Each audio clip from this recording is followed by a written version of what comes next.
खूब दामिका होईगला सुना न्यूजकोट परवर्ती प्रसंग युद्ध कौन सामान्य थमीगला तार प्रभाव आम देखुचे गोटे सकारात्मक ढंग से माने जो माने निवेश करुछंती सुना जदिओ किनिबा अपेक्षा जहाँ दिओ सुना बाबद रही कहार ताले टे चिंताजनक सुना दर बढ़ी पुणी थे सुना जेहेतु चमकी किंतु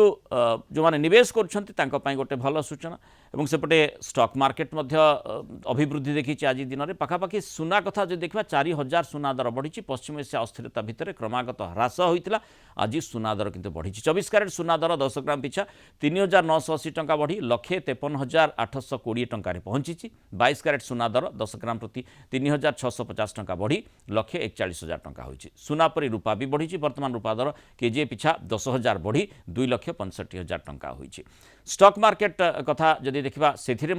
उछाल देखा मिली उत्साह स्वाभाविक आशा भी करा जाउथला जे आज स्टॉक मार्केट खूब बढ़िबो जेहेतु युद्ध विरति गतकाली राति ही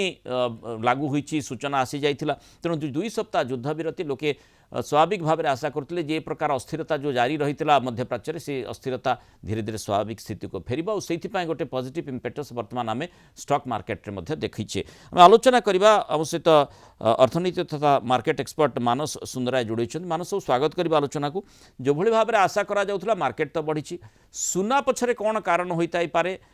एपटे जदि माने अंतर्जातीय बजार अशोधित तैल दर कथा देखा तार से माने आमे गोटे अस्थिरता जहाँ देखा जाउतला से कमी अर्थात 93 टंका प्रति डॉलर माने बैरेल पिछा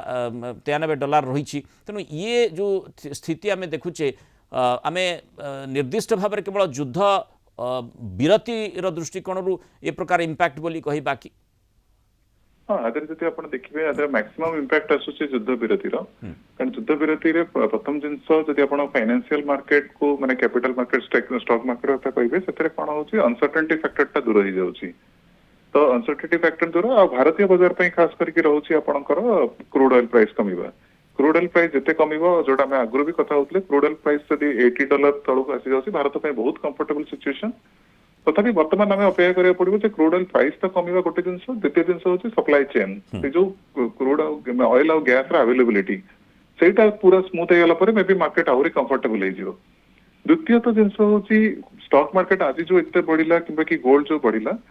एक्चुअली कौन ये जो वार जो अनसर्टेनिटी जो मार्केट जो दुई टाइप प्रेशर थाए माने गोटे थाए बाइंग प्रेशर गोटे थाए सेलिंग प्रेशर तो मार्केट रे टिके अधिक सेलिंग हो सारा माने बहुत गुड़े सेलिंग ऑर्डर आसला बहुत सेलिंग कौन कह माने एक्स्ट्रा मार्केट जी बिक्री होगा कथा तार अधिक बिक्री हो सारा तो वर्तमान जो एक्स्ट्रा बिक्रीटा वर्तमान मार्केट रू माने आज मैक्सिमम पोजीशन कटिगला कहले चले कि माने मैक्सिमम बाइंग आसीगला तो एटा सेटा गोटे रिफ्लेक्शन होइछि वर्तमान कोन मार्केट रियलिटी चेक करिवो